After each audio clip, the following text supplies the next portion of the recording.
Ya, Indonesia harus aktif di dunia. Saya termasuk aktif di dalam percaturan global kota-kota besar dunia.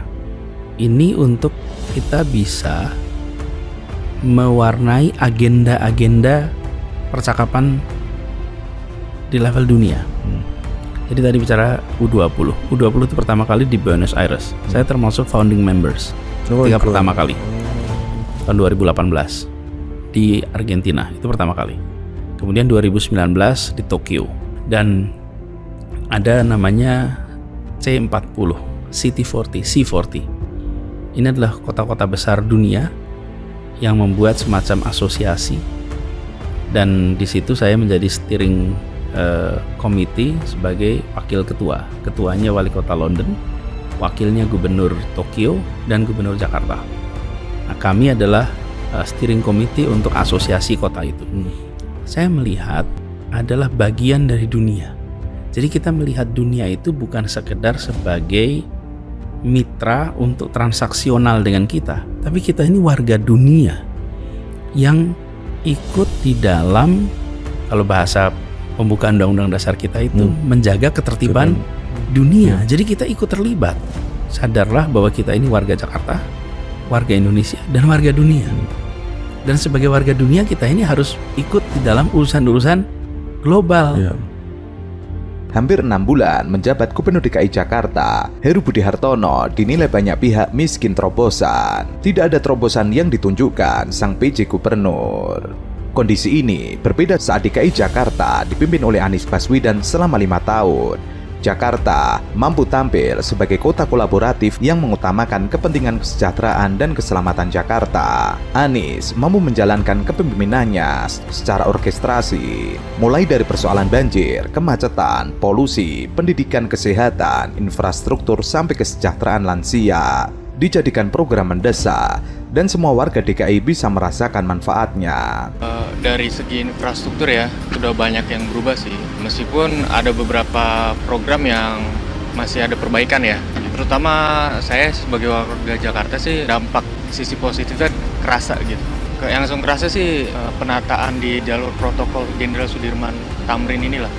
Sebenarnya Jakarta udah lebih baik ya menurut saya, dan mungkin emang beberapa hal harus dikembangin lagi untuk bisa lebih maksimal. Dan sekarang kan kepemimpinannya juga udah di bawah Presiden Jokowi, jadi saya percaya Pak Anies bisa memperbaiki Jakarta lebih baik lagi.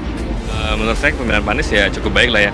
Saya salah satu cyclist, jadi saya merasa kepemimpinan Pak Anies itu baik karena memprovide orang-orang untuk bisa naik sepeda. Seperti kayak kemarin saya pulang dari kerja, lihat di sub tuh pakai sepeda tuh menurut saya keren banget sih. Yang dirasain pertama dari fasilitas umumnya semakin banyak.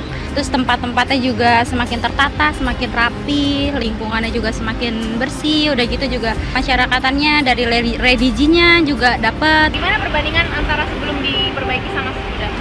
Better sih yang pasti, lebih baik, lebih nyaman, lebih enak lah pokoknya. Trotoarnya tuh lebar, terus bersih gitu. Sementara itu, bersama Heru Budi Hartono, warga Jakarta tidak menerima manfaat apapun karena PJ Gubernur DKI Jakarta sama sekali tidak memiliki terobosan dalam memimpin ibu kota. 6 bulan dipimpin oleh seorang yang ditunjuk bukan dipilih warga dan hanya bekerja mondar-mandir ke sana kemari tanpa ada hasil kerja yang jelas. Sebelumnya, soal penanganan banjir, sejumlah pihak membangga-banggakan soal normalisasi sungai dan di-blow up sebagai pelanjut program Presiden Jokowi. Bahkan program Anies soal sumur resapan dirusak. Nyatanya titik banjir di Jakarta malah bertambah dan waktu surutnya lebih lama ketimbang zaman Anies Baswedan.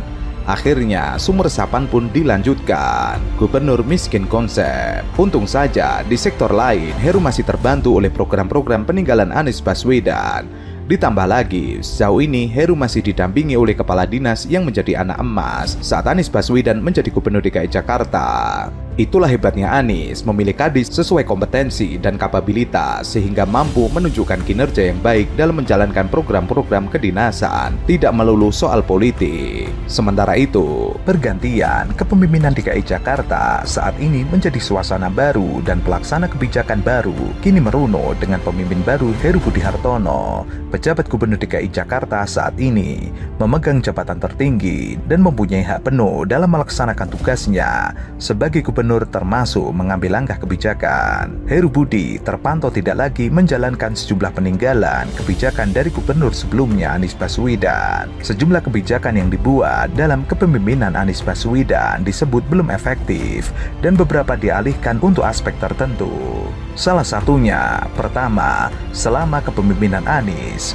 program pengadaan jalur sepeda di DKI Jakarta sudah masuk dalam RAPD DKI Jakarta pada tahun 2023 mendatang sekitar 38 miliar. Tapi uang sebesar itu ternyata dinilai terlalu besar untuk pengadaan jalur sepeda. Apalagi Pemprov DKI Jakarta saat ini masih mengkaji ulang dan mengevaluasi pemakaian jalur sepeda yang saat ini sudah ada. Bahkan anggaran tersebut saat ini sudah dibuat menjadi nol supaya bisa dialokasikan ke pembangunan lainnya.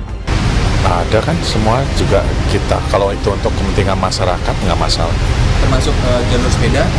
Jalur sepeda tadi saya terima teman-teman Bike to Work, saya minta dikaji, terus saya minta juga mereka memikirkan jalur sepeda mana lagi yang memang efektif dan berkualitas untuk pengguna sepeda. Nanti diadakan FGD, itu mereka sudah oke. Ya, hari ini datang ke Balai Kota selain untuk diskusi dan terima kasih arahan dari Pak Gubernur, anggaran jalur sepeda tetap ada gitu. Jadi tidak ada lagi narasi dinolkan gitu.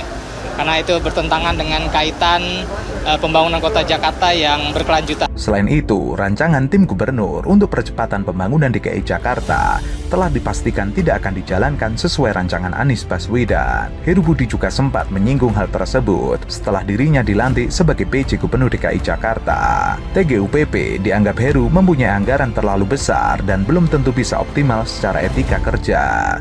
Ia mengungkapkan bahwa dirinya akan memaksimalkan satuan kerja perangkat daerah dan meningkatkan performa dinas-dinas ketimbang melanjutkan TGUPP.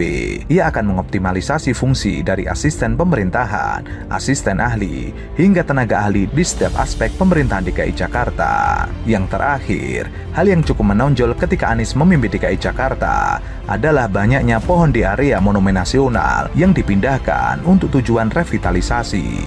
Permasalahan tersebut juga disoroti oleh Heru Budi untuk melakukan penghijauan kembali. Ia akan melakukan reboisasi dan penanaman pohon kembali di area warisan sejarah tersebut. Revitalisasi Anies tahun 2019 dengan memindahkan sekitar 105 pohon sehingga di sana saat ini cukup gersang untuk para pengunjung Monas, kata Heru Budi Hartono. Padahal Anies Baswedan telah menanam kembali pohon-pohon di Monas, bahkan menambahnya menjadi 3 kali lipat.